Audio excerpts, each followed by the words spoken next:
What is up, amazing people? You are listening to Release Your Inner Power podcast, where we share stories about experiences and the paths we have walked that make us who we are. There is encouragement, tools, and tips from special guests to help take those steps to release that inner power. I'm your host, Shauna B. Here we go. Are you tired of feeling overwhelmed and stuck in the chaos of life? It's time to reclaim your peace and your power. Guess what? I have something for you. A free checklist that will transform your days from chaos to calm, helping you boost your day and set yourself up for success. Just imagine waking up each morning with more clarity and purpose, ready to tackle whatever comes your way. This checklist is designed specifically for women like you who are ready to prioritize their well-being and their productivity during the day. Simple yet powerful strategies, this checklist will guide you through creating a morning routine that sets a positive tone for your entire day. Say goodbye to stress and hello to more calmness. From mindfulness practices to time management tips, each item on this list is carefully made to help you get a sense of calm amidst all of the chaos in daily life. You'll be amazed on how small changes can make such a big difference. Don't let another day slip by feeling overwhelmed and frazzled. Get your free checklist and start this journey from chaos to calm. It's time to take control of your life, my friend, and thrive. Check out the show notes for the link to get your checklist today. And remember, you deserve to feel empowered, motivated, and some more in each day of your life. Our next guest is Karaleigh. She is a wife, a mom, podcast coach, speaker, singer, songwriter. She has a podcast and an album that are both titled Seeking Sunshine. She's really inspired by her 3 amazing children who all have varying levels of special needs. And she also recently launched a podcast called Podcast Like a Mother. I love that title. It's where she teaches how podcasting can be fun and easy. She's deeply passionate about inspiring others to do what lights them up because she knows that we are all better humans when our cups are full. Let's chat with Karaleigh. Welcome back to Release Your Inner Power podcast. I have a special guest, Karaleigh, with us today. Hi, how are you doing today? I'm awesome. How are you? I'm doing good. I'm making it through this cold snap, but taking it one day at a time. I'm looking forward to warm weather. I know, me too. It's only January and I'm like, ooh, let's make this happen sooner. Well, welcome. And I'm so happy to have you on. I'm excited to see what our conversation is going to be and where it's going to go today. So tell me a little bit about you as far as just your little bit of background and then move into, your journey and story of who Karaleigh is and how she got to where she's at today. So the me in a nutshell is I'm a singer-songwriter, I'm a podcast host, and I have 3 kids with special needs, and my husband's been disabled for a decade. That's the short version. Yeah. So wow, I have so many questions. I know. Let's start from the beginning. Share with me a story or a path of what have you of, just how you got to where you are of being a mama, singer-songwriter, and how you kind of navigate through all of that. Yeah, there's so much. Our stories are always so big and they take a lifetime, right? They take a long time. So I've always wanted to be a singer, and I've always been big and outgoing and really passionate about life. And I went to college with this intention of getting into the School of Music and singing opera.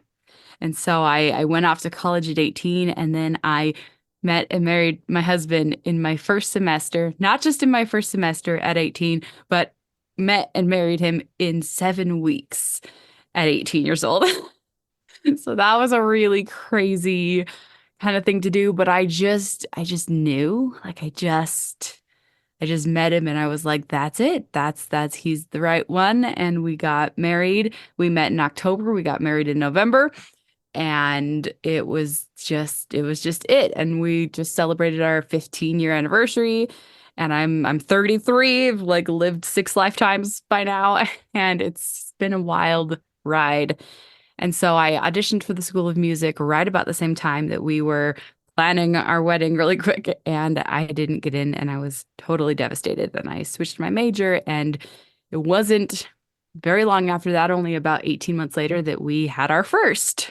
It was life moved on really quickly from my dreams. And we had our first up here in Utah. We went to BYU, and then we felt really strongly that we needed to move out to California, which is where I grew up and where my parents lived. We moved out there. We had our second, and then we moved out to, it's a long story. It's a really wild journey.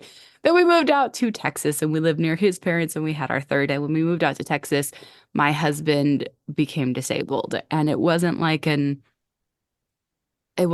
accident. It wasn't like a sudden thing. It was like he has a genetic chromosomal defect called familial episodic ataxia.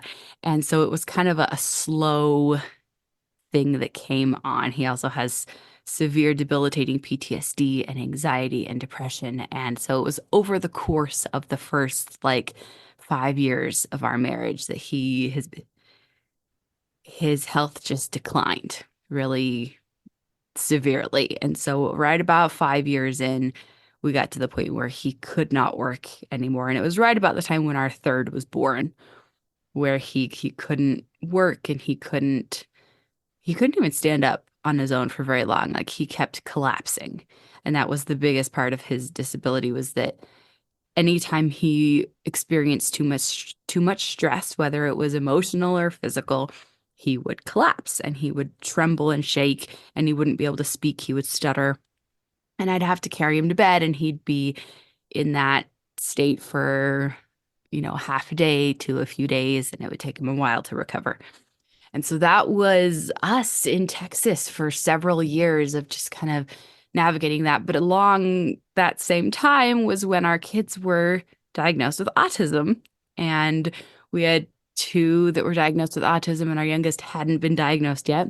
Although I was pulling my hair out going, there's something here. He was eventually diagnosed with autism, but his autism looks different. And there's this thing that they say that, you've met one kid with autism, you've met one kid with autism. Autism tends to show up differently in different kiddos, and his is different. Let's just call it that. So right now, how it looks, my kids are 13, 12, and 9, and my oldest and my youngest are high functioning, and then my middle is very severe.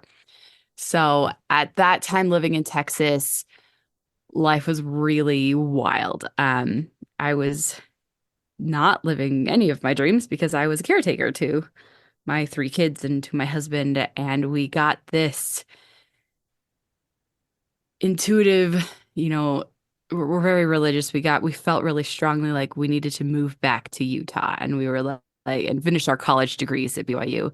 And it had been a decade at this point since we had lived here and been working on our degrees. And we were like, that's crazy.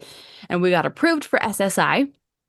And we were going, it's finally possible, but this seems crazy. My husband he was now on 12 different medications, finally kind of stabilized, sort of. He was still collapsing all the time, but we had all the doctors established. We had all the therapies established for him and for all the kids. We had all the kids in all their classes and all their therapies. They were going to 4 hours of therapy after school every day. It was like a really tentative, stable situation. He still wasn't working, but now we had SSI, and it was like, okay, now move away from the support system, because we lived a couple blocks from his parents. And it was move away from all of that and go live in Utah, which his grandmother lived about an hour away from the college, but like she was like 90. She wasn't going to be a super ton of hands-on help with our wild crew. And so we prayed about it a lot, and we decided to take this huge leap of faith and move back to Utah. And in my praying about it, like I got to the point where I was like, okay, I know that's what we're supposed to do. You can stop telling me now, God. I get it. Like, that's what we're supposed to do. But I was like, okay, are we going to be okay? Like, are we going to survive this? Are we going to be okay? Yeah. And I got this really clear answer of, it's not just going to be okay. It's going to be amazing. And I was like, okay, take you up on this. So that was about halfway through 2018. And what followed was the worst year of our lives. So then by the time that the pandemic hit and it was like, oh, the world's falling apart, I was like, wait, this is it? All we have to do is stay home?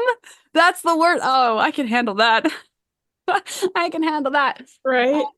So we moved back to Utah away from my husband's because we had lived in California near my parents, and then we lived in Texas near his parents. And so we moved away from all the grandparents.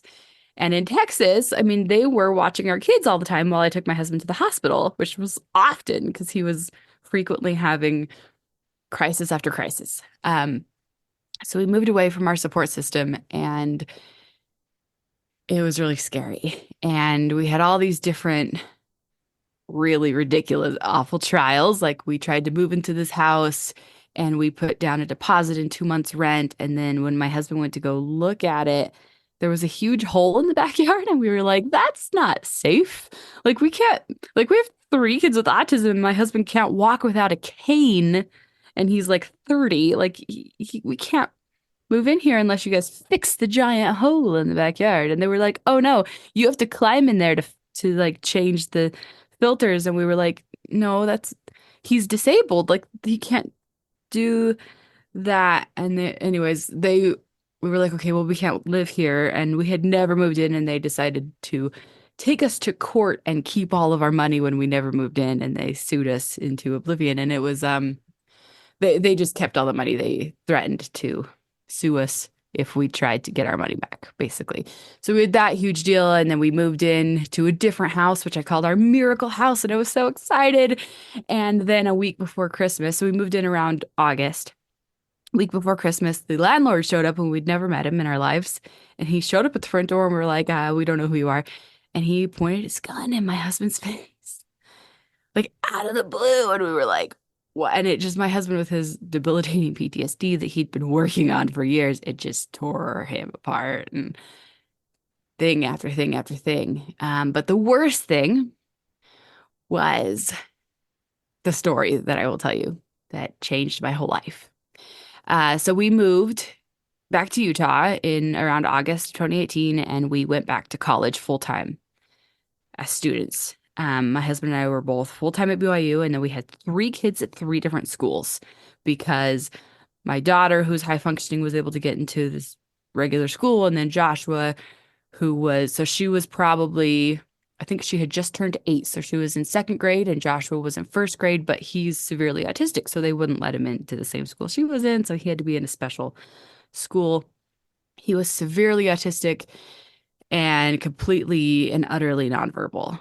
And this, you have to understand who Joshua was. Joshua was my wild child. I mean, Benjamin also was wild in his own way. Benjamin was my high functioning youngest, and he was probably 3 or 4 at the time, and he was in preschool. But Joshua was my kiddo who I had to keep the front door locked because he would run out the front door and open the neighbor's car while they were driving. Like he was my kiddo who, when we would get to a parking lot, he would be out the front door of our van before I could unbuckle my seatbelt because the sliding doors were child locked. He'd be out of his seatbelt, out the front door, halfway across the parking lot before I could click unbuckle on my seatbelt because all he wanted to do was open other people's cars. It took everything I had to keep him safe.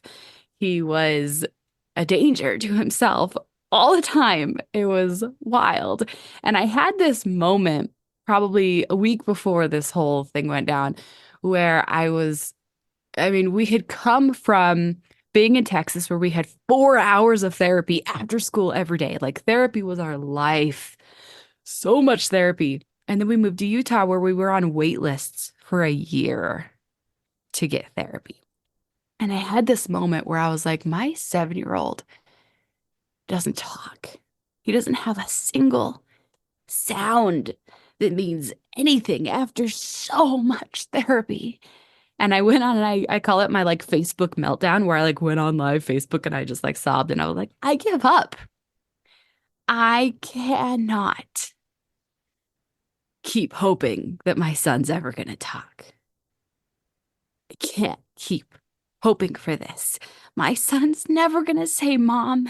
He's never going to say, I love you. And I can't keep hoping for this. It's killing me because our whole family was praying every night that he would have a voice one day, that he'd be able to talk. And when you have your like 3-year-old praying every night with the family that his brother will be able to talk one day, and you have so much therapy and nothing is helping.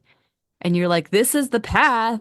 I know the path. You do therapy and they learn to talk and they make improvements, and it wasn't working. So I had my whole Facebook meltdown and I basically gave up. I gave up. I was like, I can't do it anymore. And so it was only like a week later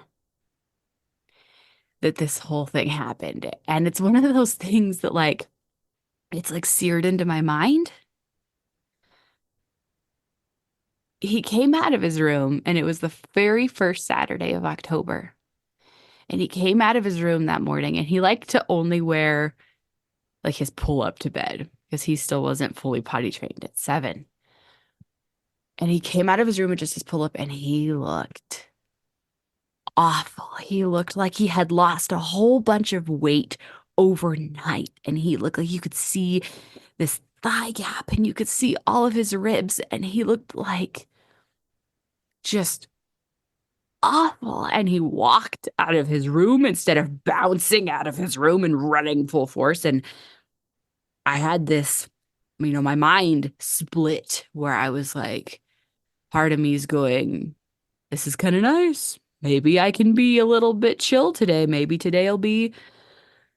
I can calm down today. Maybe we can have a nice chill day and I can be a little bit less, he's just sick. Everything's going to be fine. And then the other part of my mom, Mama Bear is going wild over here going, he's dying. Something's horribly wrong. Like, look at him. He looks totally awful. Like, what's happening here? And I let the logical part of my mind take over, like, he's fine. It's going to be fine. And he walked slowly into the living room and curled up into a ball on the floor. And he stayed there the whole weekend. And he sat in my lap and he cuddled with me, which he would never do. Like, it was like, who is this kid? This is not the same kid he was before. And so by Monday, he was still like this. He was still really sick. And so I took him to the pediatrician and he was so weak that I had to carry him out of the car and into the pediatrician's office. And he curled up in a ball on the floor of the pediatrician's office. And she barely looked at him. She was like, oh, it's just a stomach bug and he's got autism. And, I guess we could get blood, but he has autism and it's really hard to get a blood sample from a kid with autism. And I'm like, I've got 3 kids. Like, I'm not new here. This is not like any stomach bug I've ever seen. This looks different to me. And she's going, no, she just totally wrote us off and sent us home with nothing.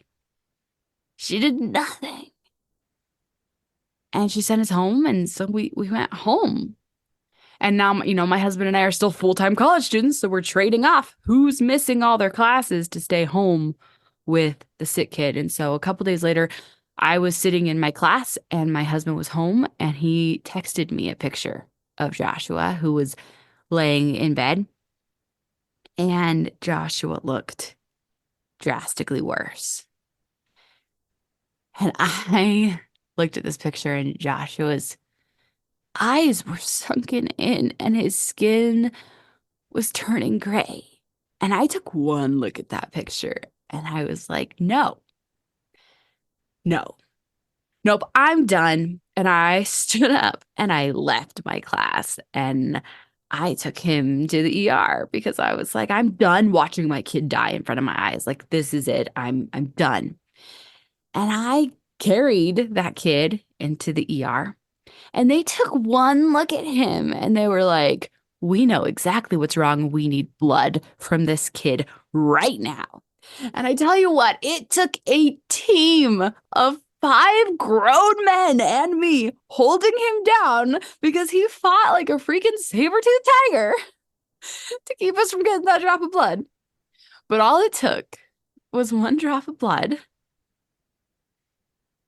and it was confirmed that Joshua was in DKA, diabetic ketoacidosis, and he was diagnosed with type 1 diabetes, and he was definitely dying in front of us. And they sent us off to a different hospital, and he was admitted for 3 days. And I was just in total shock because I'm going, diabetes? My scrawny, skinny, little underweight 7-year-old?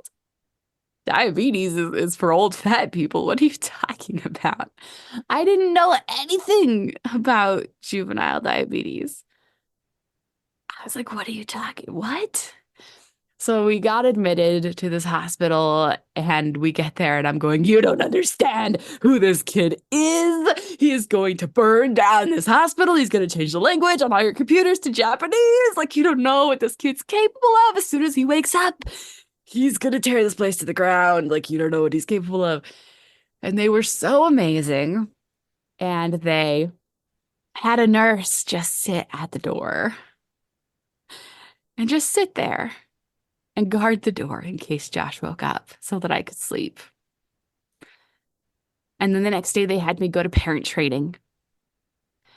And I learned all about how I was going to have to watch every single bite of food he takes for the rest of his life and give him insulin and dose him with needles for the rest of his life, multiple times a day to keep him alive. And I had a moment where I, had it out with God. And I was like, remember that whole thing you said about okay and amazing? And I was like, this doesn't fit that for me. This doesn't fit okay. And this definitely doesn't fit amazing. And I wasn't very happy. And I come back to that moment over and over and over again in my life. Because that is such an important moment. Because in our lives, when things get really hard, we have such a hard time seeing past what's happening right now and seeing beyond the horrible thing that we think is impossible to get past. And because I know what happened in Josh's story, and I know the miracle that took place, I can look at my whatever thing is happening in my life now and I can go, oh, maybe I just can't see the whole picture yet. Maybe there's more to the story. Maybe I just need to wait for the next part to be revealed. So Joshua was sent home from the hospital after a few days. He was in there Wednesday and Thursday and Friday. And he went back to school on Monday, and he pooped in the potty for the first time in his life. And we had spent like 4 years trying to poop potty train this kid. Like, we'd been in intensive therapy trying to potty train him, but he wasn't eating enough to be able to poop regularly enough to be potty trained. But he went back to school, pooped in the potty for the first time in his life, which probably had something to do with him finally eating enough for the first time in his life, because he'd been so underweight for so long that we had like put him on medication to try to increase his appetite. But once he was on insulin and getting the insulin and what his body needed, he was suddenly starving. And don't get me wrong, he wasn't like, yay, let me eat vegetables and healthy food. No, he was just eating corn dogs. That was the only thing he would eat. And he was eating like 9 corn dogs a day. So they were going to Costco to buy like huge boxes of corn dogs. But he was finally eating enough to go to the bathroom regularly. And the really amazing thing is that within a month, he could say all of his colors. And from that moment on, his speech skyrocketed. And within a year, I was wishing and begging him to shut up because he wouldn't stop talking all the time. And he would say, shut up to grandma and grandpa on Skype and on FaceTime as a joke. It was his way of saying, I love you. And he would say, I love you when he wanted you to shut up and hang up the phone call. And he now is 12 and he has this thing called childhood apraxia of speech, which makes him kind of hard to understand. But he's actually gotten over that a lot. He's pretty easy to understand now.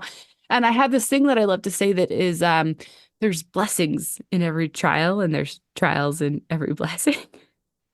And I'm now, wishing just a little bit that he was a little bit harder to understand because his favorite thing to say these days is penis jokes. And so he likes to yell penis popsicle and penis dad and penis Katie and penis every other word in his vocabulary because he thinks it's really, really funny. And so does every teenage kid in his middle school right now because he's 12.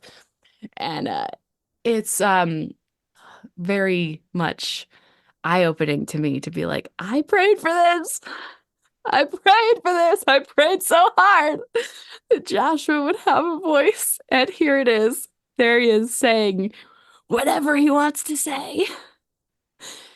And it's amazing how I gave up control and it happened in a completely different way than I ever would have expected. And now the other part of this story is that, so we went back to BYU and we got married in 2008. I auditioned for the School of Music to pursue opera in 2008. And then 2018 was when we came back to BYU and I was like, this is my year. I'm going to audition for the School of Music again. And this is it. This is my time. This is the reason why everything's been so hard. This is it. It's my turn. I'm going to get in the School of Music. I'm going to pursue all my dreams. I'm going to sing opera. I'm going to be the star in the front of the stage. And so Joshua was diagnosed in October, and then I auditioned for the School of Music in December. And one thing you have to understand is that it wasn't like Joshua was diagnosed on Wednesday, and then Friday he was released from the hospital, and then Monday I was like, oh, he talks now. What a gift diabetes is. No, it takes time. You look back at your story in hindsight, and you go, oh, now I can see it as I look back over like a long period of time.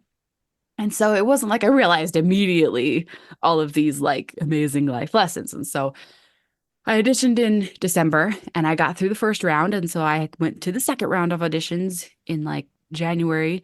And then I found out in February that I did not get in. And you should know I was really, really close. They only let like 3 or 4 people in each year. And they actually reached out to me to tell me not to give up, which I don't think they do that very often because they didn't do it my first time when I auditioned. But they sent me an email and they were like, you are so close. Do not give up. Go audition for this school, this school, and this school. Like, you were so close. But I was so devastated. It was one of those moments, one of those like deer in the headlights, like this is the end of the world kind of moments where I was like, my life is over. I'm never going to sing again. Like, I must be the worst singer ever. And so they sent me that email and it just went over my head because I was so lost in how devastated I was that I didn't get in the School of Music. So I had many months where I could not sing without just crying. But eventually, as Joshua began to talk and as these realizations started to come, I started to have realizations about myself and about my music journey. Like, maybe I can still sing and it just has to look a little differently than I planned. If Josh can talk and it can look differently than I planned, then maybe I could still sing and it can look a little differently than I thought. And then I had these other realizations like, wait a minute, I actually don't even like opera that much. I love singing opera, but I don't like listening to opera. It's not like it's my favorite genre. I actually don't love listening to opera. I don't like going to the opera. I just like singing it because it's really challenging and fun. I like singing the high, fancy diva notes, but I don't really love listening to it. Like maybe there's something to that. And then I actually um started studying costume design instead as my degree. And I realized, okay, I don't love being in the background, designing costumes and makeup for the people who are in the spotlight. Um, but wait a minute, I don't want to be in the spotlight with other people designing my makeup and costumes. I want to design my own makeup and costumes. And if I'd actually gotten my dream here and been, the diva in the center stage, like other people would be telling me what to do the whole time.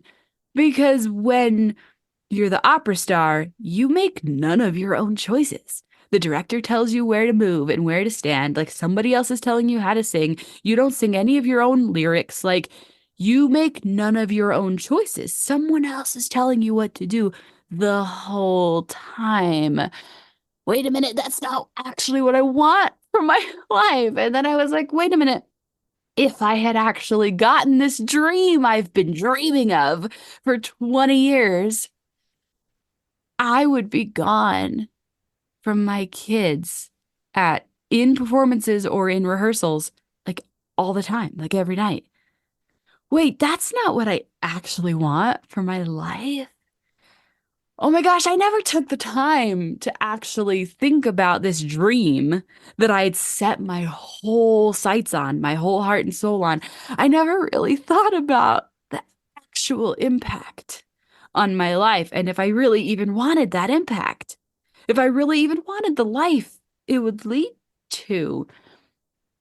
Maybe there was a little bit of a gift in not getting into the School of Music after all. And so I pivoted and I studied sewing and costume design, but I also took a songwriting class and I hadn't written music since like middle school and high school because I had actually written a song in high school and posted it on YouTube and got a bunch of trolls telling me that I was really fat and I decided that I would not, that I was too fat to be on stage. And that's why I pursued opera because I was lacking the confidence that I deserved to be on stage for just being me. It was like, oh, it was a gift all along. Like diabetes ended up being a gift all along. Maybe this huge, horrible trial that for a minute I saw as the worst thing in the whole world. Maybe there was a gift in it. So I started writing my own music and I graduated from college and I was like, great, now it's finally my turn to do what I actually want to do with my life. Okay, what do I want to do with my life? I want to sing. That's what I've always wanted to do. I want to sing, but I want to be in charge. And I started writing my own music and I started going, okay, what's the name of this thing? And I learned about podcasting. And it all sort of came together and it was so inspired and it was Seeking Sunshine. And it was Seeking Sunshine's now the name of my podcast and the name of my album and the name of my single. And it was like, that's the thing. And it took, my podcast is now over 2 years old and the album came out slowly as the podcast emerged. And it took time, as everything does. It takes time for us to grow and to become more confident and to step into our story and into our power. It took time.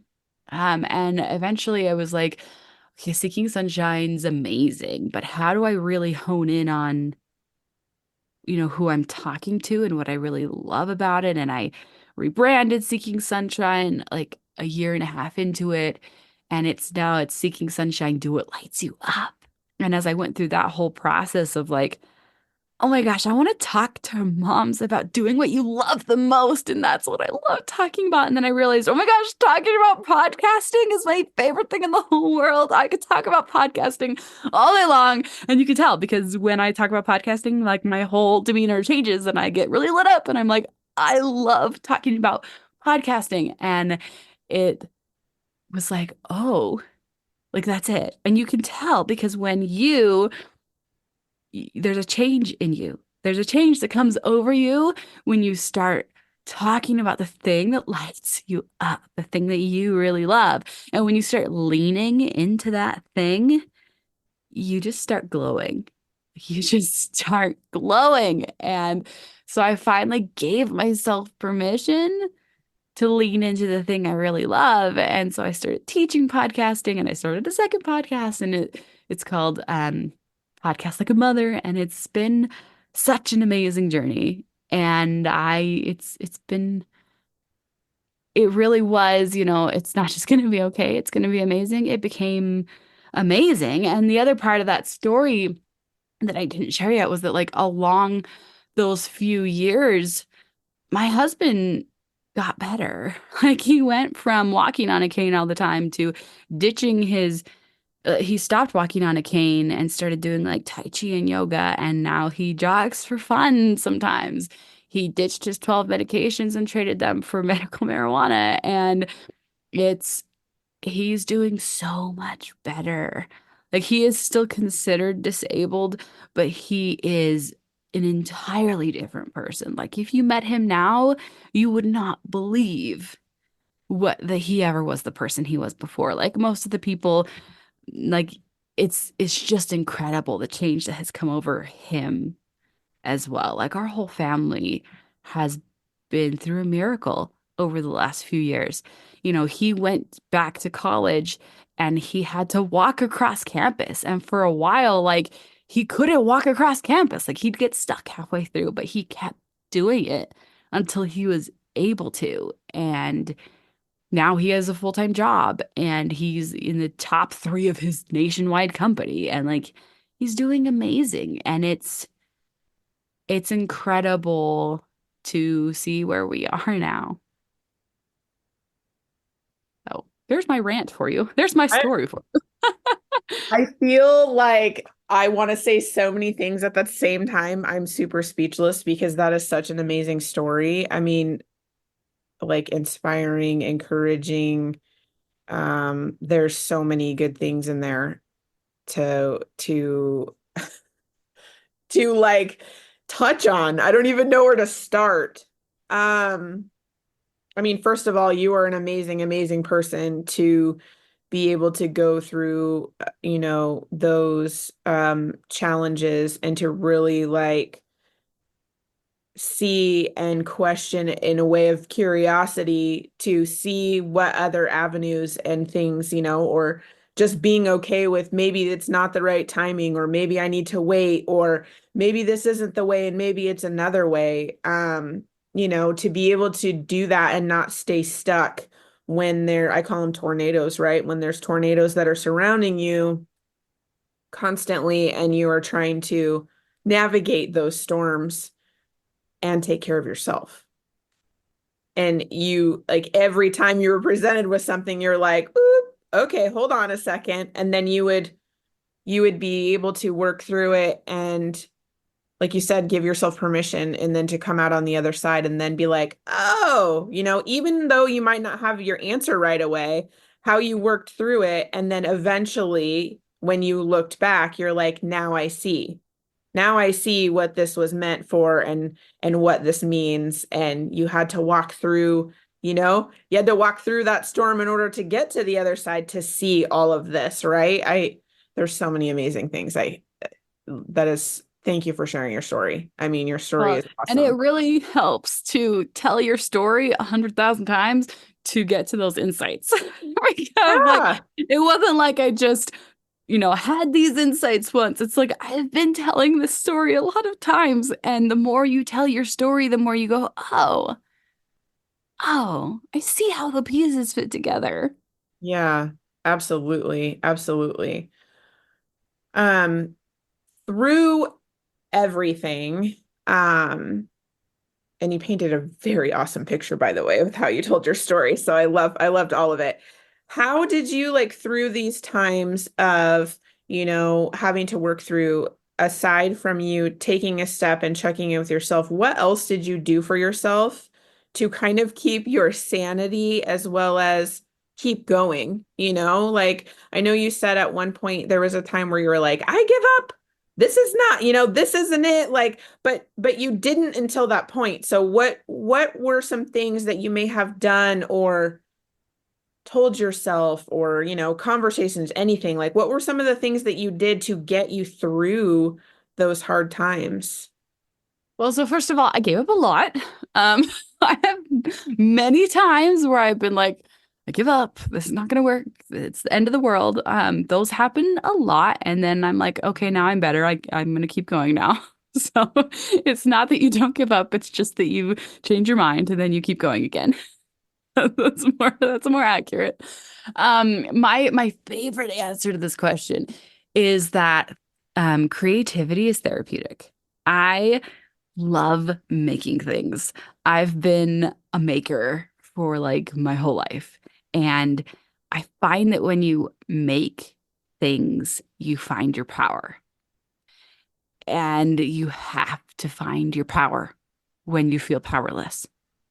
And it's really, really easy to feel powerless when life is, crushing you, when the tornadoes are coming and everything's falling apart around you, because there's so much of life that we cannot control.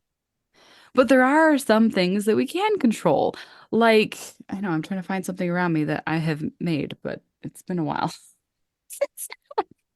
Right now, I'm making digital things and less physical things because my kids destroy things. So I'm like, right now, I write music. Like, I write custom podcast songs and I write songs for my album. So I'm like, I make things. So when my kids were little and like everything was I I was making Halloween costumes for them. I was making decor for our house. I love sewing and like physically making things.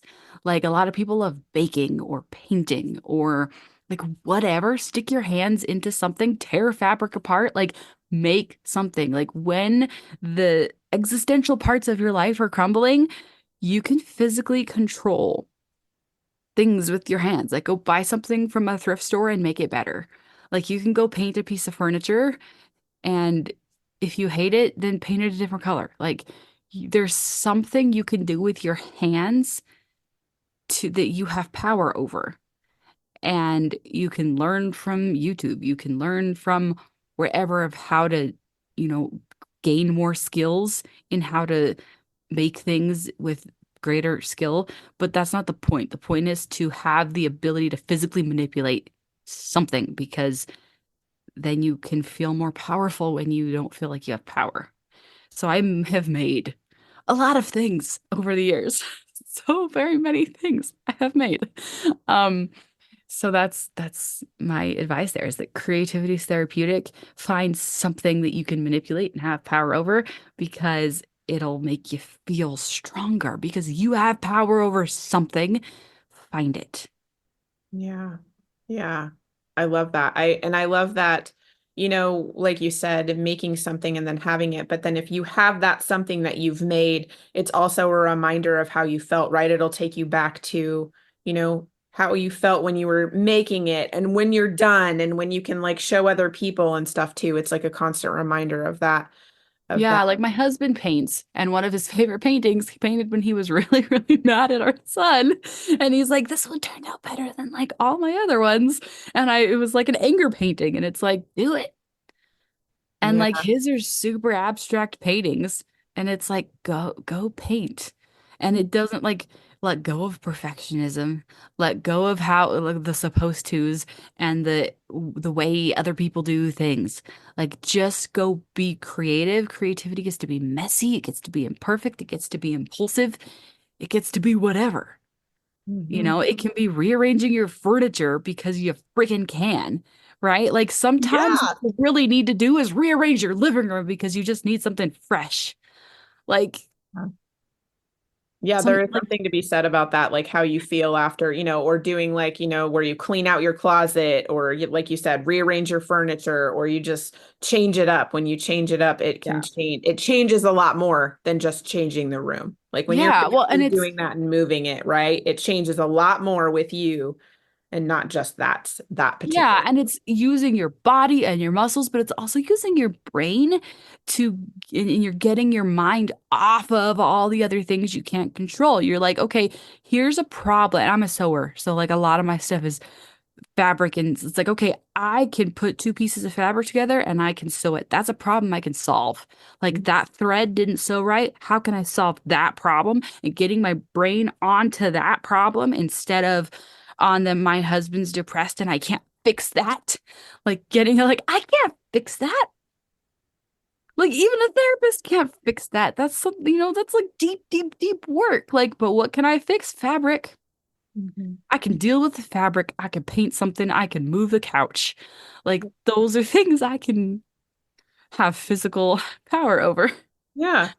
Yeah, I love that. I love that. Thank you for sharing. So you did say like what lights you up. That's usually what I like to know is like what lights you up and how you help others. Can we dive into that a little bit more? Yes, I love that topic. So you said that you love podcasting and then I heard a little squeak about you make podcast songs. And then, there's a lot you're like you have a lot of things that you like to do and I love all of it. I love all of it. But tell me more about your podcasting and your songs and things of that nature. So, where this all started from was like, I want to use my voice. I'm a singer-songwriter and but I never wanted to just sing and I never wanted to just talk. I wanted to do both. And podcasting has been the means to be able to do both. Like I wrote Seeking Sunshine, the song, as the introduction for my podcast before I had even started my podcast. And it was like, yes, that's it. And then I am able to put the songs from my album at the end of each of my podcast episodes. And I'm able to like use my talents as a songwriter to write custom intro songs for other podcasters. It all like works together. And it's incredible. It's incredible to be able to use all of your skills and all the parts of yourself in one thing instead of feeling split. And Mhm. for me, that's what podcasting does. So I love it. I love it. I Like I love just finished someone else's custom song and I was like, that's going at the end of my podcast and I can give her a shout out for her podcast. And it was like, yay. So That's so fun. I love it when you end up I can understand what you're saying about when you do something that lights you up and gets you excited. I too, when I do podcasts and I meet wonderful people and talk to them and like do this, like I'm gonna be like for the rest of the day now after doing this with you, I'm just gonna be like do do do like totally on and like all happy and just like I can't wait for the next one. And so I totally understand what you're saying, how it lights you up, and you just want to do more, yeah. more of Well, it. and So that's much. the magic of podcasting is like it's accessible to everyone, but like the connections that we get to make with people, how often in your day do you just sit and talk to somebody? Right. Like without doing anything else, without multitasking. Like, I mean, other than podcasting, I hate to tell you, I'm never not multitasking. Right. Like, I'm always multitasking. If I'm sitting and talking to a friend, if I'm sitting and talking to my husband, I'm always doing something else at the same time. But when I'm podcasting, I am just focused on you and your story. I'm just talking to you. And it's like, this is what social media is missing is the deep Yeah. connection and the just focusing on other people part. Like this is what we really need. This is what we're really missing is actually connecting with each other on a deep level. Yes. I love that. I love that. That's so true. I think that's why I like it too, because I get to meet all these really awesome people and I get to hear all these awesome stories and then I get to share it, right? And share it Yeah. and put it out there so it can help somebody else. And it just that's the part that I also love is being able to share your story to help somebody else, even if it just touched them to listen to it, and just Yeah. having fun with it. I just love that part. It's my favorite part. Me too. So what I like to ask all of my wonderful guests that I have on is um I like to ask them about their superpower because I believe that we all have many different types and kinds depending on our path and journey and what we do. And there's something that always shines the brightest that we are aware of, and sometimes we're not. And so I like people to share what their superpower is in hopes to shed some light on others that may not see it or give ideas on, oh, maybe I do also have that and it is a superpower. So what is your Mm. power? My superpower is breaking down complicated things into manageable pieces. So for example, like I teach podcasting made easy. A lot of people look at podcasting and they go, "Oh my gosh, this is overwhelming. It's so difficult." And I'm like, "No, let me show you how simple it can be."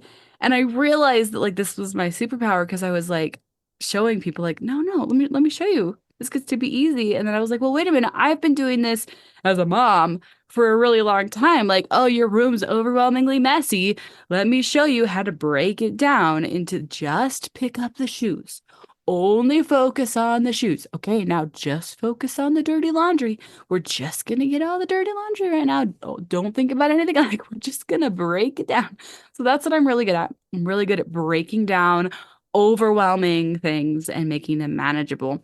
And if you don't mind, I'm going to share like a way that other people can find their superpower. Please do.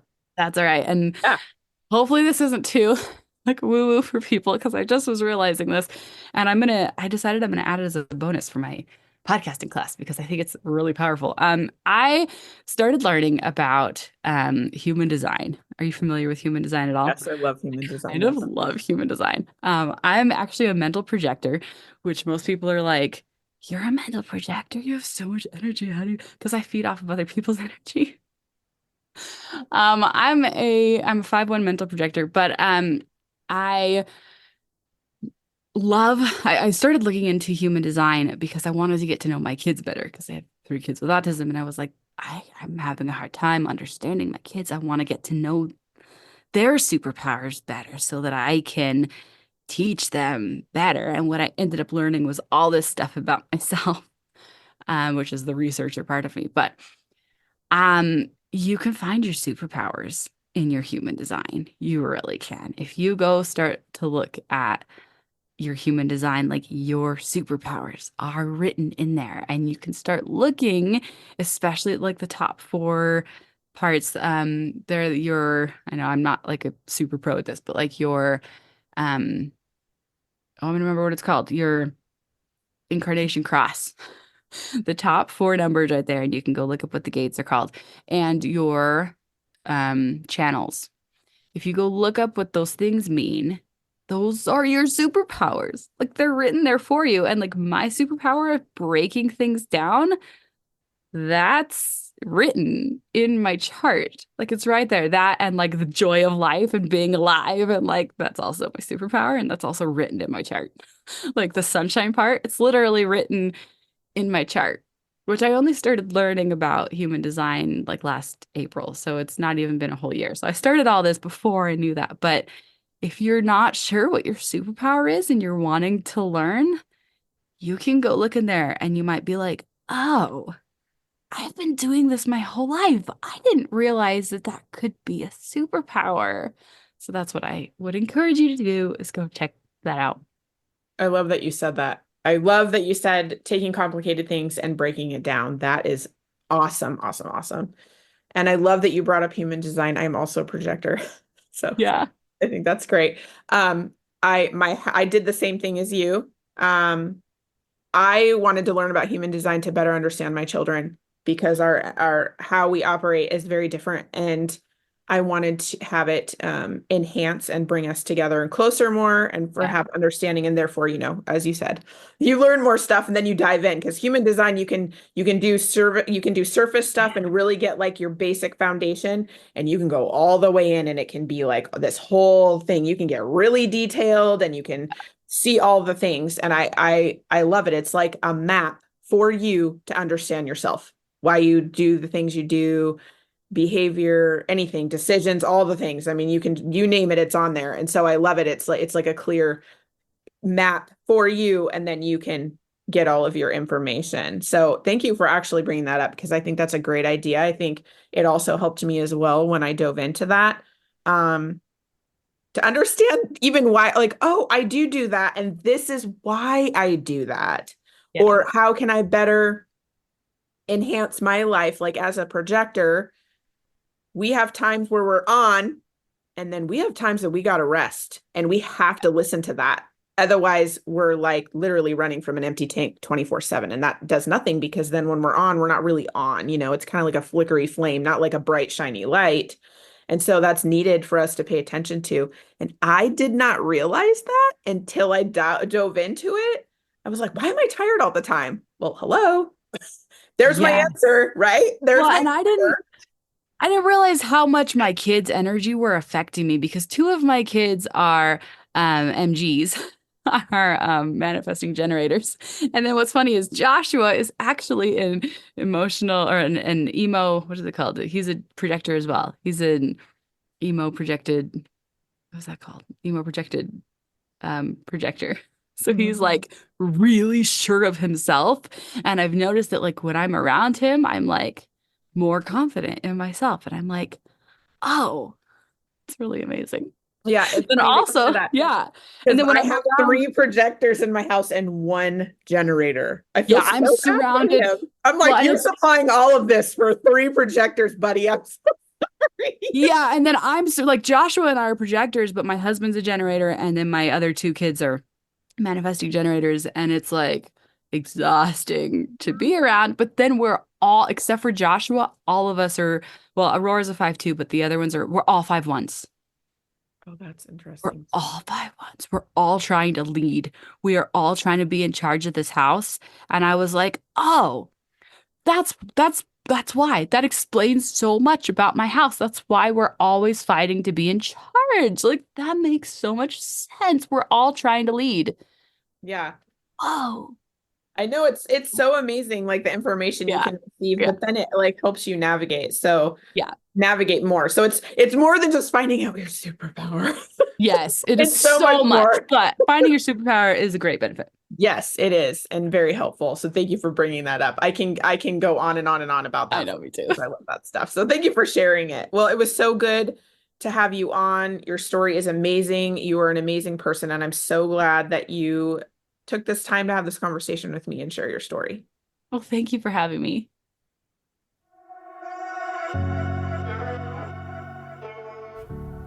Thank you for listening to today's episode. I hope you enjoyed the conversation, learned something new, or got some gems to take away that will boost your week.